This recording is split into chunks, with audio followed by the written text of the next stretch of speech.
All right. What's up, y'all? I am Joey Womack, founder and CEO of Goodie Nation. You all are in for an absolute treat. I got three of my best friends in the world with me today for a super cool conversation about the modern tech stack, right? The modern tech stack for e-commerce, D2C, CPG brands. And so we're going to talk about the tools, the processes, the latest things you need to know as a founder of one of these brands so that you can achieve your potential and ultimately succeed, right? And so we're going to get to some intros and origin stories, a series of questions for the panelists, but a little bit of logistics before we begin. Feel free to drop any questions you may have in chat. You should also follow us at Goodie Nation on LinkedIn and also YouTube. But again, feel free to drop any questions like that in chat. We'll try to get around to them as well. And so it's going to be action packed hour, quite honestly. Lots of really, really good information. So let's lock in. Let's use this as an opportunity to get better and let's outwork yesterday, y'all. So without further ado, I'm going to kick it over to our panelists. We're going to go Peter, then Sequoia, and then Tope, and then we'll get to the questions. So Pete, kick it over to you. Yep. Hey, everybody. I'm Peter Salib. I'm based in New Jersey. I'm a partner manager with SHOPLINE. SHOPLINE is an e-commerce platform. Over 2,000 employees, over 600,000 brands that built their website on SHOPLINE to sell directly to consumers via their website. And it's a unified platform. So we have social commerce, we have POS, marketplace connections, right? So we're really able to power international cross-border brands, omni-channel brands selling across multiple channels. And we have an app store with over 100 of our own apps and some really great third-party apps like Lexore Spark and coming soon, Reflekt Me from Tope. So really excited to kind of share with you what a tech stack looks like in the modern age and what does the ecosystem look like on the SHOPLINE side. And really happy to be hosting this with Goodie Nation, who actually brought us all together. I met Lexore Spark and Reflekt Me through Goodie Nation. It's been a really great pleasure. So I'm excited to dive into e-commerce with you all today. Thank you. Awesome. Sequoia, I will kick it over to you. Thank you. Thank you for having me. So I'm Sequoia Balaja. I am the co-founder and CEO of Lexore Spark. So we are a co-created platform, co-created commerce. So it allows you to create with your audience and get their feedback. I started my career as a commercial music video director, working with some of the biggest brands in the world. And we initially started Lexore because it was a birth out of just demand. There was a lot of marketing going on. We were doing a lot of video production and trying to get brands customers. And we said, hey, there's a better way to do this. And being a technologist and understanding from the tech perspective, we always test, we always validate, we always iterate, and we're very, very close to our customer. How do we get that into consumer brands' hands? And that's essentially how Lexore Spark started. Amazing. Tope. Hi, everybody. I'm Dr. Tope Mitchell. I'm the co-founder and CEO of Reflekt Me. So we're an enterprise platform bringing the fun of TikTok to product pages for less than Google ads. We all love Google, but for less than Google ads and with higher conversion rates than Instagram. So we worked with Levi's in the US and Europe. We launched a Shopify app and we're backed by Techstars, AWS, and Backstage Capital, to name a few, and XRC Ventures as well. So I'm a sociologist turned tech founder. I've spent my career studying how people move through the world and how identity shapes behavior, how cultural storytelling shapes belonging, and how representation shapes trust. So when I looked at e-commerce through that sociological lens, I saw a problem that these like digital shelves weren't built for real people. And commerce was just kind of one note, the same size, the same height, the same hair texture. While the average American woman is a size 14, they were only seeing themselves in 2% of images when they were shopping online. So that was a huge invisible majority that was being left out. And so as a mother and as a sociologist, I really, actually, when I started Reflekt Me, I didn't sleep for 3 months because I was just like so obsessed with the possibility of being able to change the world for my children and for the world that I live in. So thank you for the opportunity, and also love Goodie Nation. There it is. There it is. Okay, it's just a little bit of background in terms of even how we got here. So both Tope and Sequoia are part of our founder program or founder community here in Goodie Nation. Peter with SHOPLINE is coming in as a recent partner. And we'll talk about the opportunities around grants for CPG brands, D2C startups, toward the end. And so we have this culture at Goodie Nation we call being intentionally good. Essentially, it means taking the extra step, going the extra mile to kind of help out your fellow human being, quite honestly. And so every year we have what we call the Intentionally Good Summit for select members of our community. Pete traveled down to Atlanta for our Atlanta version a few months ago.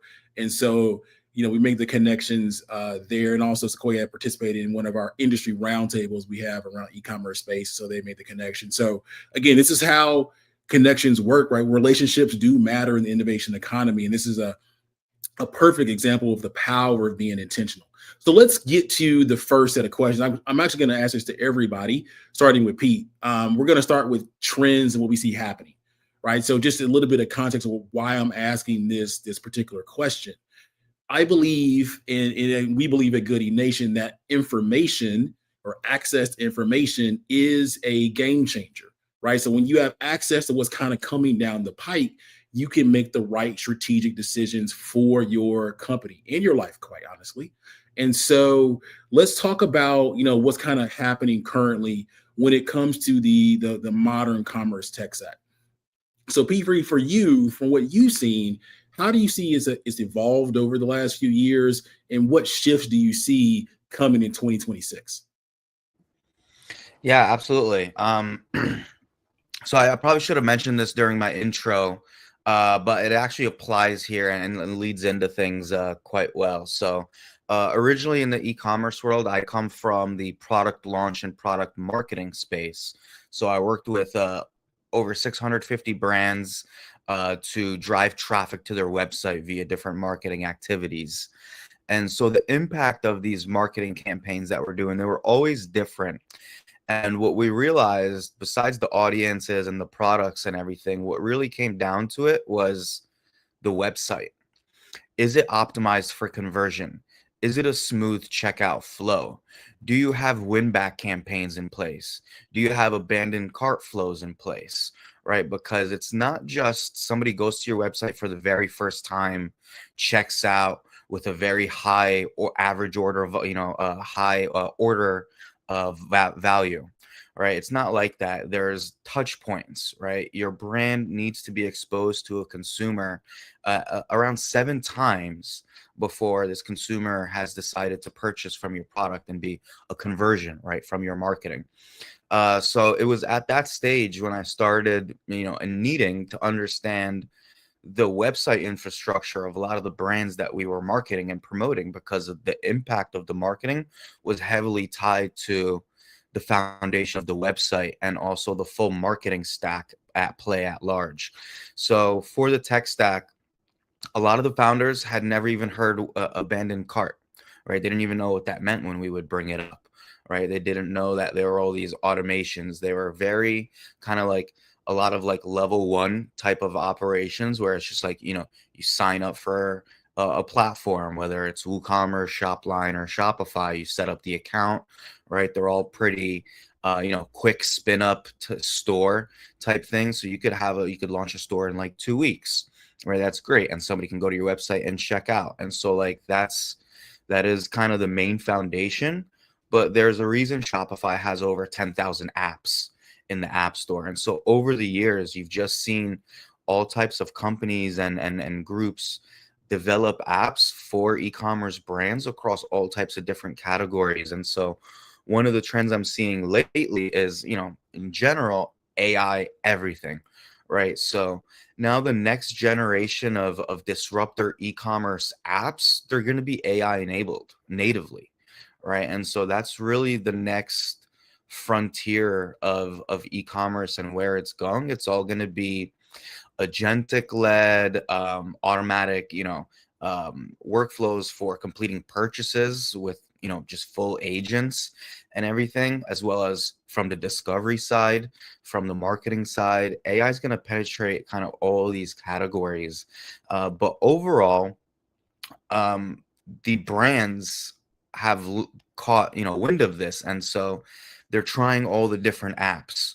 And so what happens is there are brands out there that are using like over 50 apps on their platform.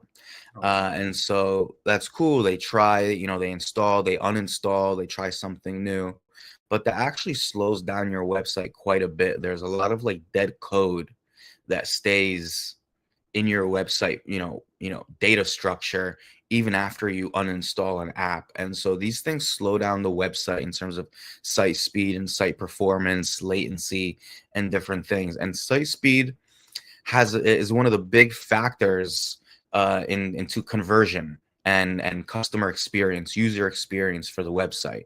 If I go to your website and it's not loading quickly, I'm gone, right? So these are all tied to business impact. So brands have started to prioritize, I believe, the right metrics, right? Lifetime value, average order volume, all of these different things, site speed, right? Retention. These are the things that matter more, and they're looking for apps that support those initiatives. That's some of the trends that I see. Amazing, amazing, amazing, amazing.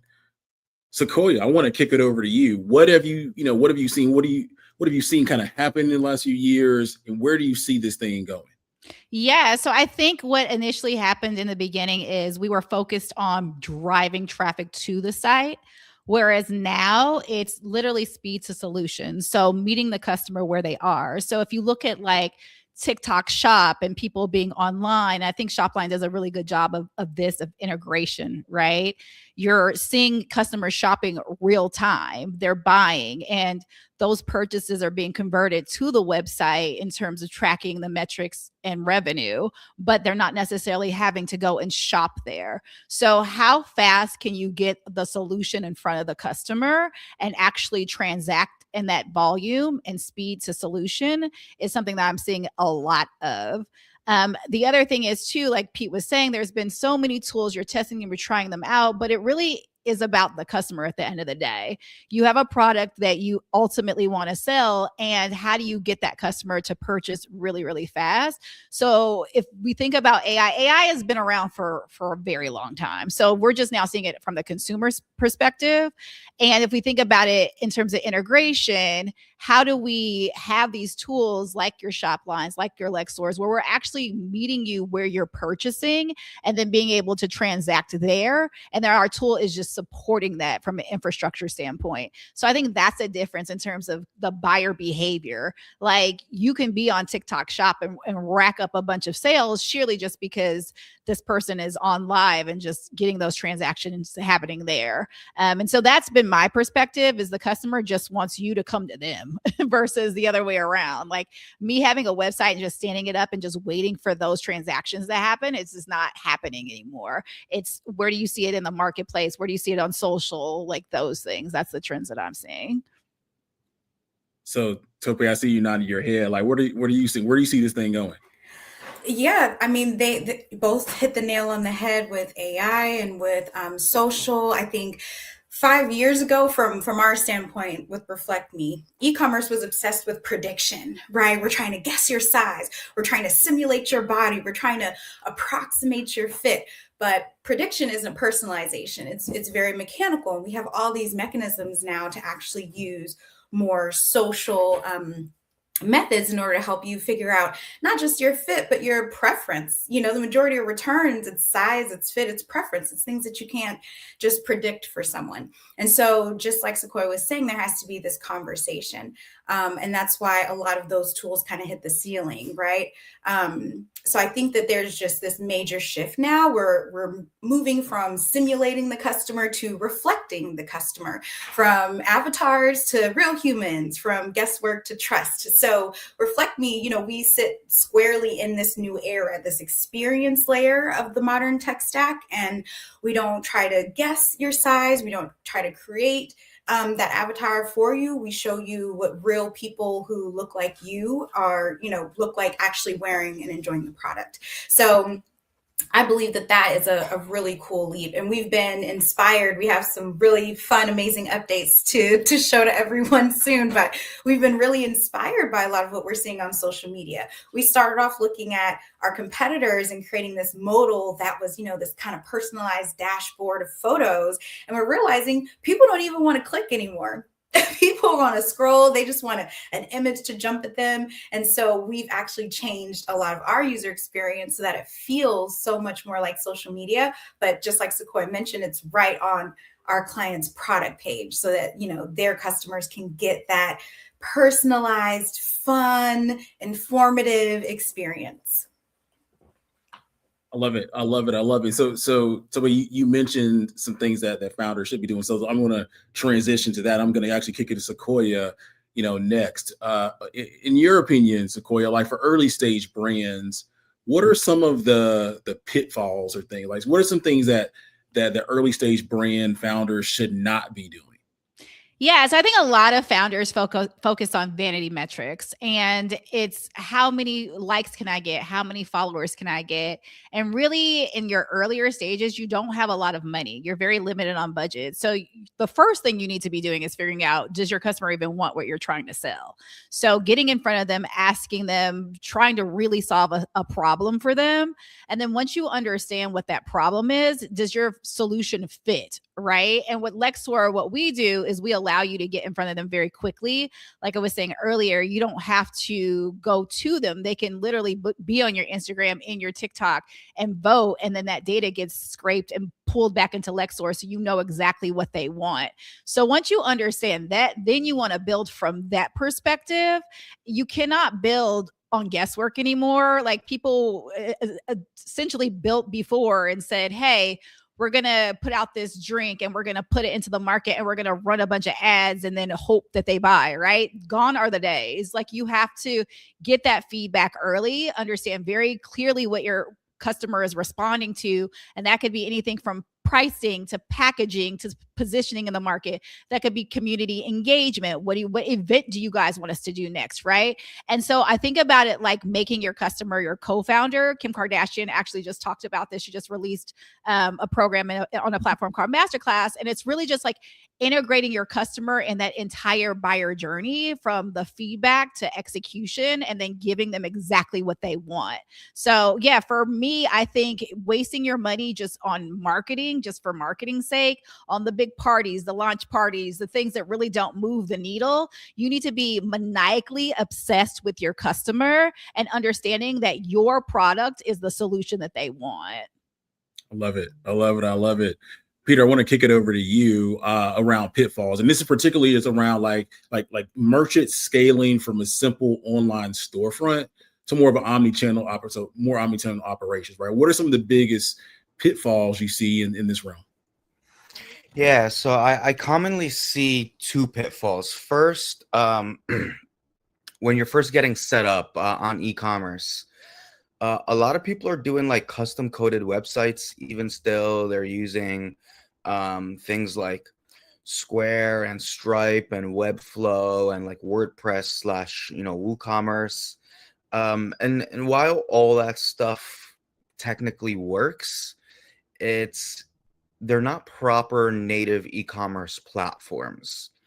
So you're gonna have a much more cumbersome and more difficult. It's gonna be very challenging to maintain and update e-commerce websites on those platforms because they're not ecosystem based the same way a SHOPLINE or a Shopify would be. So I would say at the very simplest level when getting started, the first really good decision a founder can do is choose the right platform to build on. And there are some things that you should keep in consideration when looking at a platform. You should consider your total cost of ownership for that platform. So total cost of ownership is really made up of a few components in the sphere of an e-commerce platform. You're going to have the monthly or the annual fee for using that platform itself. So usually there's a few different tiers of pricing. So on the SHOPLINE side, we go anywhere from $39 to $269 a month, and then you get some discounted rates when you pay annually. The other component for total cost of ownership is going to be payment processing, right? I hear a lot of brands paying pretty high rates for payment processing, around 3%, 3.1%, sometimes even more. So those are pretty high rates. Over on the SHOPLINE side, where we have rates as low as 2.4%. Plus a quarter, right, per transaction, which is quite low. And in the game of margin, right, and contribution margin, profit, every basis point counts, right? If we can save you 0.5% on your payment processing, I mean, that's money that you can reinvest into ads right away. And if you're doing 2-3x ROAS, right, return on ad spend, right, that's much more than 0.5% savings right now. So the other component of lower total cost of ownership, and another main component to consider when looking at an e-commerce platform, is the app ecosystem, right? Your total cost of ownership is, it's not just the payment processing and the fee to use the platform, but all of the apps that you would use together. So you have a rich, robust user experience for your consumers that gives you a maximized conversion engine for your business. So that's apps like Lexore Spark or Reflekt Me, right? Which are available on Shopify, right? SHOPLINE and other things. So these are the three components for lower total cost of ownership. And so that's one of the spaces that SHOPLINE really wins on. And the way we've been able to do that is we have over 100 native apps. So out of the box, you get a lot more of what you need. And so when you look at the third-party apps that you need, right, like Lexore Spark, like Reflekt Me, there are some brands that have had over 50 apps. When you use a platform like SHOPLINE, where we have over 100 of our own native apps, and out of the box, you can have a lot of what you need. What that means is you don't need to subscribe to such a high number of third-party apps.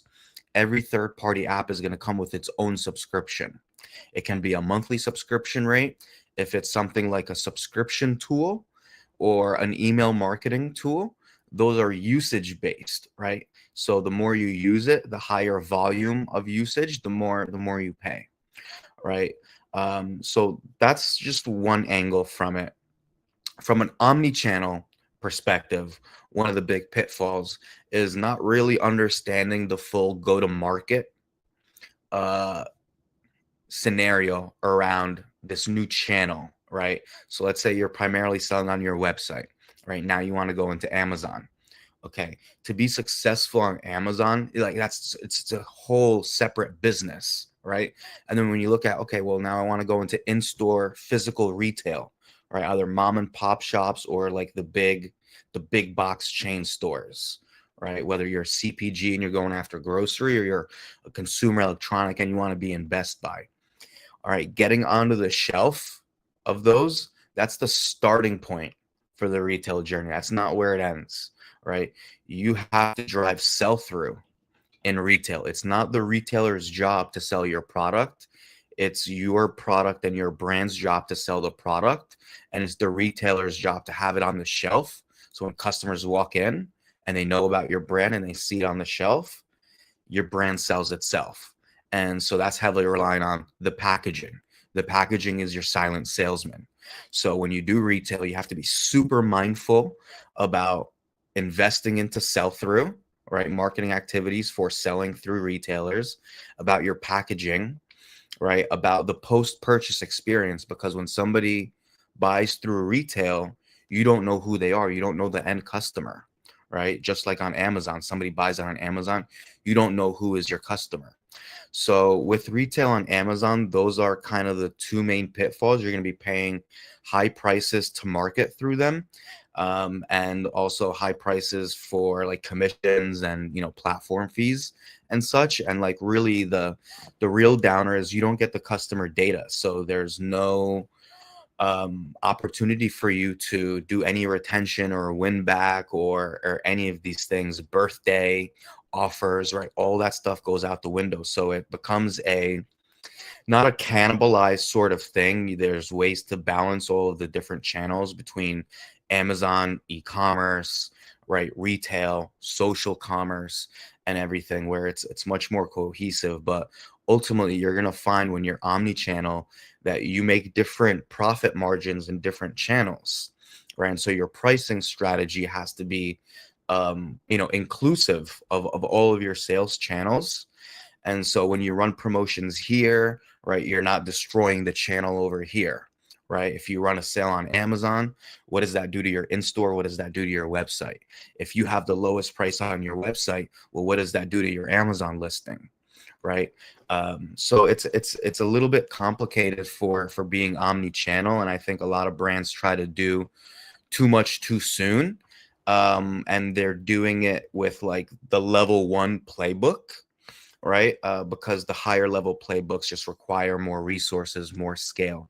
So sometimes it's a chicken and egg thing, but you got to start somewhere. So it's just really doing your homework and making sure you got your ducks in a row and you're going to market in a mindful way. I'll stop there. No, I love it. I love it. I love it. I love it. Touched on a lot of things. And so actually I want to take a question from the audience. And so actually, Sequoia, I'm going to come to you on this one, at least first, and anybody else can hop in.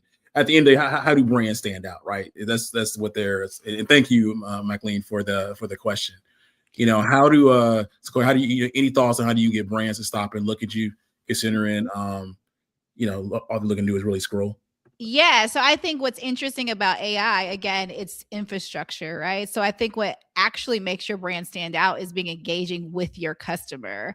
And I keep going to TikTok Shop, maybe because I just live on there. I don't know. But like the brands that stick out to me are the ones that are talking directly to me. So, TMI, but I just bought a pair of tights on TikTok Shop. And the reason why is because I was scrolling, I saw the tights. The girl was talking. I asked her, I was like, I'm 5'6", 100, and that's none of y'all business. But yes, what size am I supposed to be? And she told me. And so right then and there, I purchased, right? So I think if you can be in front of your customer and you can engage with your customer and get their questions answered as quickly as possible, that's how you make conversions. So it's still about connection. Like we AI this, AI that, but at the end of the day, you still have to have trust, and that trust needs to be built through communication and connection. So I think that's how brands stand out. I love it. Actually, so Pei, on that note, I want to kick it over to you. So she mentioned personalization essentially, right? So from your perspective, how does personalization impact conversion, return rates, and where do brands kind of get it wrong as it relates to personalization? Yeah, that's a great question. And thank you, McLean, for that. Exactly like we were discussing earlier with connecting to your customers. Customers can also be creators, with the right tools. And exactly like Peter was saying, you don't want to get bogged down with a whole bunch of tools that aren't speaking together, that aren't giving you the information that you need. So when you're thinking about personalization and when you're thinking about returns and engagement and conversion, the biggest thing, Sequoia said it hilariously, I wish I was as funny as Sequoia, it's trust. So most returns happen because shoppers can't answer one simple question, will this work for me? If you remove the guesswork, then you remove the return. So these traditional product pages, they show, sort of one body type, or they show a floating product in an ether of white. And so there's this imagination gap that's responsible for billions in return costs every year. So when you look at personalization, you want to look at, the confidence, like you're showing the product, you're showing it being used, exactly like Sequoia was saying, it's this web 2.0, you have a little video. And that's why people love TikTok Shop. And that's why Reflekt Me is trying to bring that exact experience to every single page, whether it's your Shopify page, whether it's your SHOPLINE page, right? We want, for our enterprise clients, we want you to be able to have that level of trust, that level of 2.0. You can put videos and talk to your clients right there, so they're not hopping somewhere else to try to get that content from you. We find that so many clients, they have amazing content just spread all over the place, all over across different channels, and they don't have any way to put that directly on their product page. So that's what we love about it. It's that personalization kind of mixed with gamification. And then, you want to be inclusive of your customers. I've found that some potential clients, they will have an amazing story behind their product, and their products are all about, being kind of outside the norm, or really leaning into their authenticity and their individuality. But then they use the same playbook of using 5, 10 size 4 models that all look similar. And so, really listening to your customers, exactly as Sequoia said, being inclusive of the different segments, their intersectionality. I believe that H&M does a good job of this. One of my favorite designers, Andrea Yama, she does this as well. But look at that intersectionality, different abilities, different generations, all vibing under this, what we call it, here I am getting nerdy. I always get so nerdy, but, you want to look at segmentation in terms of attitudinal. What are shared attitudes? What are shared behaviors? What are shared ideologies? And how can you personalize those intersectionally, with all these different types of people? Yes, I am a millennial, Black, Christian, woman, mom, all these different things, right? But I share attitudes and I share ideologies with people who have different religions, or don't have children, or aren't women, right? And so seeing that and having your customers see that you understand them in that community sense, that community generated content that's a part of your personalization, is so important. And so I would say that just making sure that it's fun, that it's, people trust it, that it's real images, and that you're showing your product in all its glory, all the aha moments, how it lathers, really speaking towards a tribe of people, as Seth Godin would say. I love it. I love it. And just so super quick, as we kind of reset the room, this is the Inside the Modern Commerce Tech Stack, featuring SHOPLINE, Lexore Spark, and Reflekt Me. And for those watching live here, you can drop a question to the speakers here in whatever platform you're actually watching from. We're multi-channel here at Goodie Nation. I want to shift gears a little bit to Sequoia to talk a little bit more about, your area expertise. You kind of alluded to some of this already, right? But many brands, kind of rely on intuition when it comes to developing their product, right? Talk to us about how, AI native customer intelligence replaces guesswork when it comes to product development and also marketing. Yeah, so we allow you to do it at scale. So instead of you going and you're asking your customers, previously many people didn't ask their customer. When we started doing customer discovery for Lexore, we were asking brands, hey, how are you getting feedback from your customers? And they're like, we're not. And so for us, it was like, all right, not only are they not thinking about getting feedback, but if they were to get feedback, they need to be able to see all this feedback in one location. And so what we did was we said, all right, first things first, let's start getting feedback. Like, even if it's the minimal, putting a poll up on Instagram or TikTok just to see, or answering your comments, that's feedback too, right? But now you have all this data. Now, how do you see it all in one location? So instead of, I'm commenting and then I have to remember that Keisha from Arizona liked, sweet tea. Like, it's so much data. How do I remember all of that data? So what we allow you to do is pull that data into one location so that you can see it in real time. You can see what those comments were. You can see a summary of those comments. You can see how many people said the same thing. So pretty clearly what you should be activating on. So that's the biggest thing for a tool like Lexore, is you're not necessarily just getting the data once you start getting the data, but you can actually collate that data into a larger data set. So when you're looking at it, you can see everything from Instagram to TikTok. You can get emails sent out where you can actually give polls and then see all that data, so that instead of, hey, 30,000 people said this, it's like, all right, this is what I need to do to activate on it. So we should probably be thinking about strawberry soda as our next release or whatever your product is. And so I think that is the biggest way to kind of get away from that. Oh, I'm thinking we should create this and are testing it on the smaller scale. It's as you start to scale up, how do you continue to maintain that same personalization that you would have to do if you were doing it as one-to-one to a customer? Amazing. And on that note, so that was an amazing description of the product. Actually, Sequoia, do you have any examples? How do people get set up or Yeah. We made it super easy. So we just did a whole revamp of our platform because, again, speed to market. So speed to solution. So literally when you log on Lexore, you can put your website in it. It will scrape your website and tell you very clearly what you should start testing. Like, it's very simple to get started, right? One of our examples that I absolutely love is a product called Liquid Fuels. So they actually went to market and they were generating revenue. So we're not just for the brand who doesn't have a product in the market. We're for the brand who actually does have a product in the market. They want to keep that relationship current with their customer. So he had customers and he was selling, but he was like, I just don't know who is buying. Like, who are these customers? And he ended up doing a survey. Now, backstory, this man had worked at Sprouts, like all the retailers. He had access to spins reports. He had access to all this very rich data from an enterprise level, but there was nothing for the SMB, like the small business, right?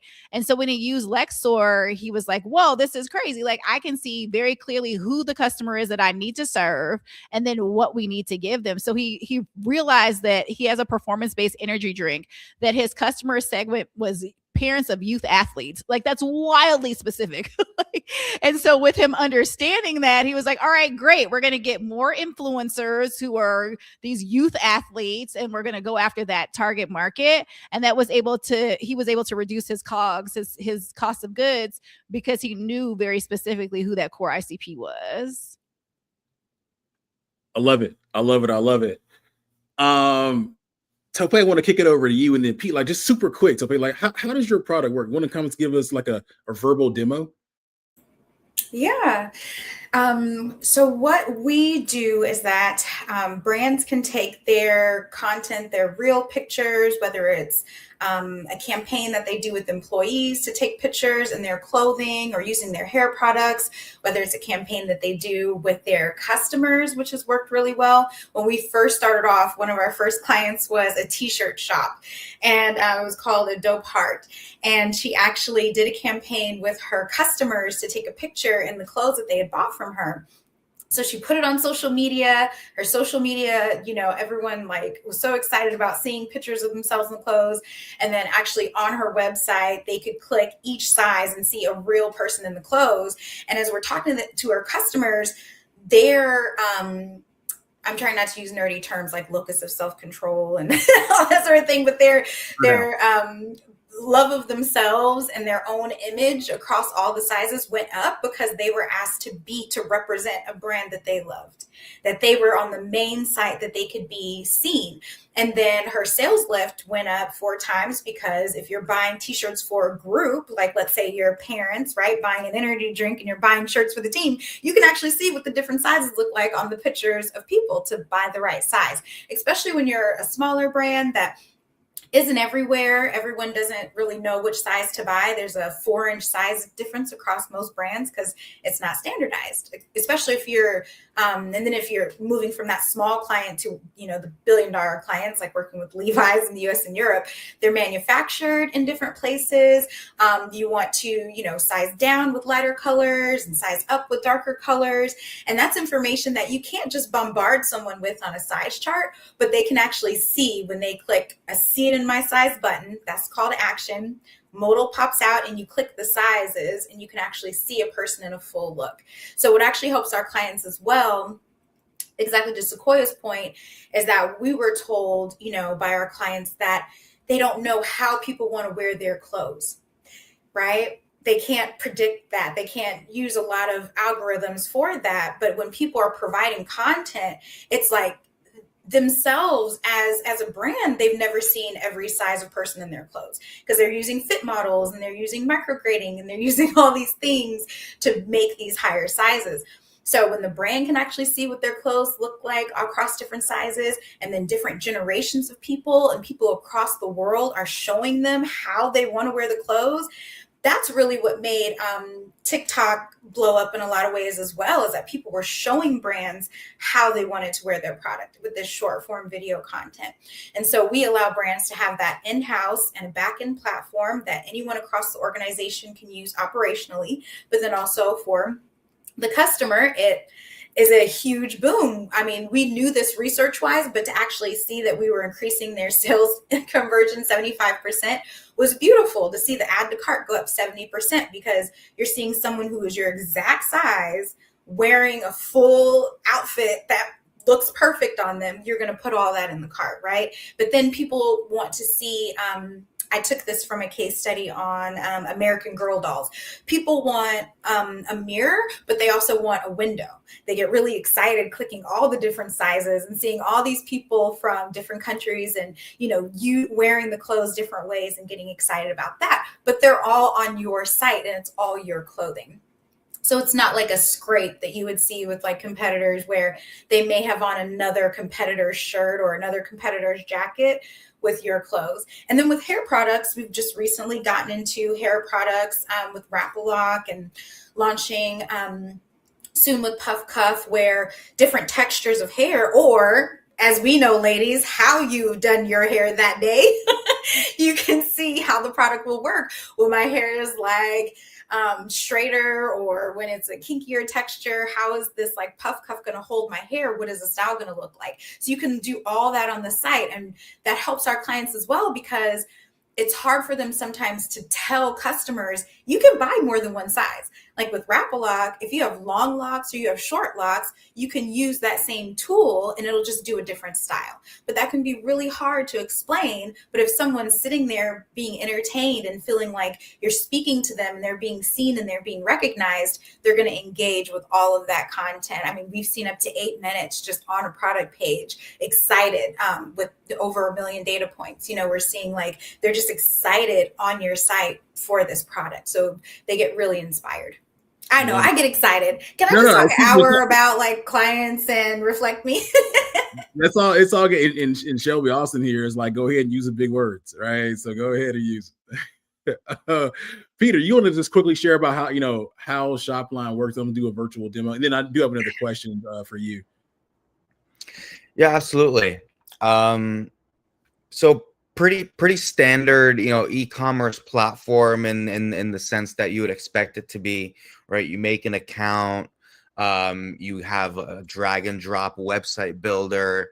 We have different components pre-built, so you don't need to do a lot of custom coding or anything to customize your websites. You have options to adjust the banner colors and all these different things. So it's a really intuitive and kind of ease of use kind of platform to create websites, maintain and update websites. There's the App Store, so you can go into the App Store, find all sorts of different tools like apps for your reviews, for your subscriptions. You'll find Lexore Spark to do, you know, consumer insights, right? All these different things. So we have all the components to do what you need to do online. So when you're doing social commerce, right? Sequoia is talking a lot about TikTok Shop, right? Rightfully so. It's huge, right? A brand should absolutely be selling on TikTok Shop. So Shopline as a platform, we actually come out of originally out of the Asian PAC region. So in that community, in that region, social commerce is much more developed and much more mainstream than it currently is in the US. So if you think it's big in the US, right, it has massive growth potential, even more than what it is right now. So it's really good to be on there.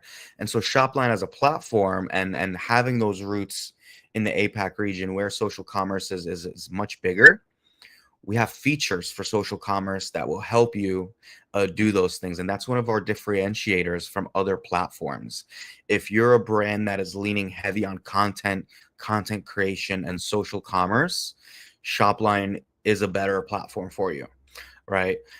So these are just some of the things that we're able to do.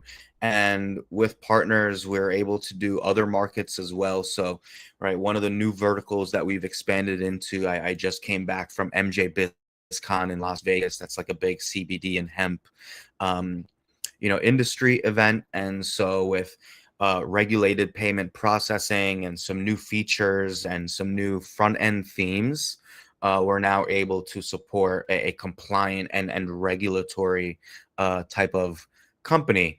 Other verticals in that sphere would be like alcohol, right? So there's a lot of cool beverage brands that are doing all sorts of different, vodka sodas, adding some functional wellness stuff in there. And so they need special distribution, they need special payment processing. And so we have all of these tools and partners and foundations to be able to offer, to be a platform, a proper home for all these different brands. I love it. I love it. I love it. So we have a few minutes left. We just had some really good questions coming in, especially from April Roy here. So Sequoia, I'm going to kick it over to you, and then we're going to have some further questions and some closing remarks. So I'm going to try to simplify the question, at least read it out for everyone else here that's watching. The questions around, are there any AI tools that brands can leverage to increase their brand awareness, particularly for a small brand like it's going to be on Walmart shelves in 2026? So I kind of try to narrow it down a little bit, but I think Sequoia, you've seen the entire question. Yeah. So April, I think it's about think about AI as infrastructure and not necessarily to push that awareness from high level. So I would be very cognizant of where those rollouts are happening. So what cities, what markets, and how do you get in front of those cities and markets? And that could even be from a traditional marketing standpoint. AI doesn't necessarily need to be implemented every single time. So how do you do very creative things, pop-ups in those markets? Think about AI as half, infrastructure, and then you have to have those IRL experiences. So think about maybe a pop-up in that market where you can do something fun with your customers who are already a part of your community. So I wouldn't necessarily lean too much on AI from that perspective, because what you don't want to happen is this large scale rollout where you're in all these Walmarts and you don't have enough brand awareness, right? So wherever those markets are, focus on those markets, find out what customers you have in those communities and how you can do things that are IRL within that particular market. And then that'll keep that community engaged and wanting to connect with you. You can use Lexore to engage with them from a community standpoint. And let's just say you do a pop-up and ask them, hey, from what's in Walmart right now, what are you guys liking? What flavor do you guys like? Or what, I don't know what your product is, but what do you guys like specifically about the product, so that you have the data? But that's not necessarily a AI implementation from the consumer side. It's more data for you, but from the consumer side, you want to engage them, be in their face, connect with them, have experiences, because they're going to walk away remembering who you are, and that's how you're going to stay relevant in their minds. Nice. And Tupper, you want to answer this as well? Yes, yeah, I'll be brief though. Yeah, exactly what Sequoia said. My background is in consumer insights for Fortune 500s and actually for government agencies. So exactly that. I was trying to look you up, April. I think it's FIMPAC for periods. But when people are in the store and they see your product, immediately they're going to look it up because they've never, they may not have seen you before. And so what do they see when they look you up? Are you going to gain that customer? Are you going to lose them because they don't see themselves reflected, right? Or they don't see their problem, or, as we mentioned before, that intersection of their attitudes and ideals, is that reflected to them when they look up your product? And so that's where, at scale, kind of bringing in real people or those micro influencers, or like the example that Sequoia gave, understanding who loves your product and finding ways to push their needs and their solutions when people look you up on their site. So making sure that you have a lot of that video content and that you are showing a lot of different people who have the same pain point so that they feel like they are a part of a community. That community turns into customers. So that's what I would say as well, is that, AI is awesome. We need that. I always say we need to cyborg it and always have that humanity component into it as well. Love it. I love it. So, okay, so in the last few minutes that we have, and I really have one more question, and this is about the future, right? We didn't get a chance to get to a lot today. Great questions from the audience. We had a bunch of other questions lined up. Let's zoom out and think to the future, right? So it's rapid for everybody here, and I'll start with Peter. The question is around, what do you think is going to emerge from a technology perspective for these type of brands over the next few years? Here's the reason why I asked. I'm like Luke Skywalker from Star Wars, right? I'm always looking to the future. Like Yoda's like, do not look to the future, stay in the moment, right? I just keep on looking to the future, right? That's me. And so I do want people I want brands to be aware of what's coming down the pike so that they can, again, make the proper decisions, right? And so, Peter, what do you think is going to emerge over the next few years? Yeah. Well, I guess I got to just start with the obvious one and just like the agentic checkout, right? Just simply going into ChatGPT saying, I need an air purifier, right? Arming it with your credit card, and it will do the research. It'll stay within your budget. It'll pick one, it'll order it, and it'll get delivered to your house, right? And you did nothing but demand ChatGPT to take care of it for you, right? So that's definitely one angle of it, but then there's many other tools and part of the experiences that are going to be revolutionized. So one of them is also customer support automation, right? So currently, right, the chat bots, I mean, they're pretty awful, right? I mean, I spam representative right when I join one, right? I don't want to talk to the bot because at the end of the day, they're just like referencing an FAQ and only able to kind of address like the most simple base case of situations without really executing on solutions. They're really just basic information delivery services. And so what the next gen of like a true AI customer support system looks like, it's one that's not only connected to all of the messaging and the front end to engage with customers, but also the back end to fully execute on the needs for that customer. So if it's, I just ordered a product and I accidentally sent it to my sister's house, and I want to update the address to my house, right? It should be able to be done by the AI. It shouldn't flag it to a human to then go into the back end and update the shipping address. So that's one of the things that's already here. Okay, and one of the partners that we're working with on that is called Codif. Their tech team is actually the team that built out the first automated customer support system for Uber. So you have a problem on Uber and you go in and you select all the menu options in the help support section, and then you just get refunded automatically, right? So that's what automated customer support looks like, and now it's here for e-commerce, right? So that's super cool.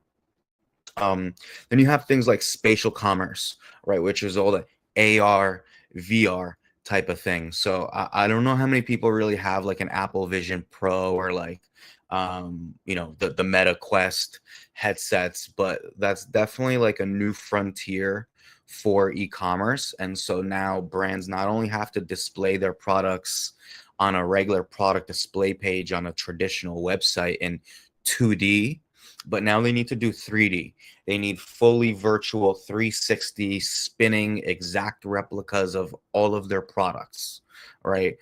For their website, and also available in those virtual environments in VR, right? So that's another thing that's kind of on the agenda. And then the third one that I think is going to be super important is something that really stitches things together for omni-channel brands. So how do you truly connect the online and the offline sales channels, right? And the experience. So when I walk into a Best Buy and I see your brand, your product on the shelf, what type of digital experience can I engage in when I'm in that store to learn about your brand, to be nurtured, and help me convert, because it's not likely that I'm gonna go up to like a Best Buy worker and ask him about this product and they're gonna know all the things about that product, right? Because Best Buy carries thousands of products. So the knowledge, the employees' knowledge about certain products is going to be very limited. And so that's the other thing, is how do you have a system that can drive traffic to the retailer once they're in there, right? Help them sell it, right? And then once they've bought it, bring them back into your sphere, so that way you have the customer data, you can work on retention, and you can support their purchase, right? So if you don't have part of the packaging, like ways to QR code scan, watch a video on how to onboard and set this up, you're going to have high returns. So you really need to have something that connects all of these things together for you. So those are kind of just 3 examples of next gen stuff that I think is going to be really helpful. Nice. Sequoia, I want to kick it over to you. Like, just one prediction, or like, what do you think is going to come down the pike? And then also, if you could say, like, how can people get in contact with you? Yeah, so I think the future is going to be hyper personalized. And when I say that, I don't just mean the product personalized to you, but the experience itself. So recently I just watched this TikTok video. A woman, Maggie Sellers-Ream, she got a 7-figure deal with Stephen Bartlett. And one of the products, a brand sent her a gifting package. And in that gifting package, it was things that was very personal to her. So like her grandfather had passed. So something that referenced that. So they're going to know like your wedding dates, your spouse's information. If someone passes in your life, your birthday, like all these major events that would emotionally trigger you to keep you connected back to that product, right? Because if you think about it, the way we purchase is emotional. So how do I give you that experience so that when you think about that experience in your mind, it draws you back to my product? So I think that's going to be the future of commerce. The way that you can connect with me is I'm on LinkedIn all the time. I'm Sequoia Blodgett and across other socials. And then, of course, our platform is Lexore Spark. So that's LEXORE.ai. Amazing. To you, Tope. Yeah, one thing you think is going to happen moving forward, and how can people get in contact with you? Yes. Well, this is the worst panel to go last in because everything was hit, from the hyper-personalization to spatial commerce. I think there's going to be more of a push to customer-led creation, really finding more and more avenues technologically to see what customers want you to create. I mean, that fits within the hyper-personalization as well. And I think that we are seeing more, exactly to Sequoia's point, exactly to Peter's point, that more and more customers have avenues to reach their brands. And so as we're listening to them more, so I came in, I'm older than I look, but I came in at a time when, we still had insights companies going through people's trash to see how many diapers they use, right? Like things like that, to try to really understand how to put products together, how to package things, how to sell them for people. And so, but then we got into big data, and that's when they started to bring us PhDs in. So I'm doing well. How are you doing? Sorry about that. Yes, you can find me on LinkedIn, Tope Mitchell, PhD. Super quick, you want to say how people can get in contact with you, and as we close out in the 2 minutes we have left, is it possible you share a little bit more about the grant opportunity we have with you all?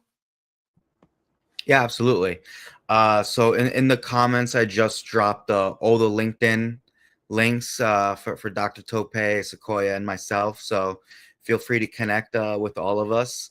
And for all of the brand founders on this call today, we have a grant program in place with Goodie Nation for product brands. So if you are a product brand and you are on an e-commerce platform, we want to talk with you. We want to show you the SHOPLINE platform. We'd love to understand, what does your tech stack look like? And does our platform, does our ecosystem provide value to you? And if it does, we would like to discuss a cash grant package for you. So that is real money, wired to your bank account. Okay, so it's not platform credits or anything like that. Actual money, and that will cover the costs of a migration from whatever platform you are to SHOPLINE. So these grants range in size anywhere from 10K up to 50K. And part of that incentive package, actually you'll get credits to use Lexore Spark. So it's a nice combo deal for you to come in, get a fully funded migration package, run white glove by the experts from our team. So it's going to be very low lift from you. We'll have a whole team as well as a data migration tool to use. So we bring over all of your product data, your order data, your customer data. We redesign your website using a theme on SHOPLINE. So it's pretty low lift in general. But we do need your collaboration to work with us through that process. So that's what we have to offer here today, and really excited to dive into that with anyone that's interested. Awesome. And so we just dropped the link to that, to more information on it with the application in chat there. But anybody else, you can go to our website at Goodie Nation. Under programming, you'll see something that says like next generation D2C grants with SHOPLINE. So just go to goodienation.org. Excuse me. You could also reach out to me personally on LinkedIn, Joey Womack. And then you could also just hit the contact us button here at Goodie Nation as well. So this has been amazing. I think everybody got better today. We learned a little bit more. I want to say thank you to Tope, Sequoia, and Peter for an amazing session. Everyone, please follow up with them on LinkedIn or the channels in which they said they can reach out. You can find them at. And let's outwork yesterday, y'all. Outwork yesterday. Peace out. Thanks, everyone.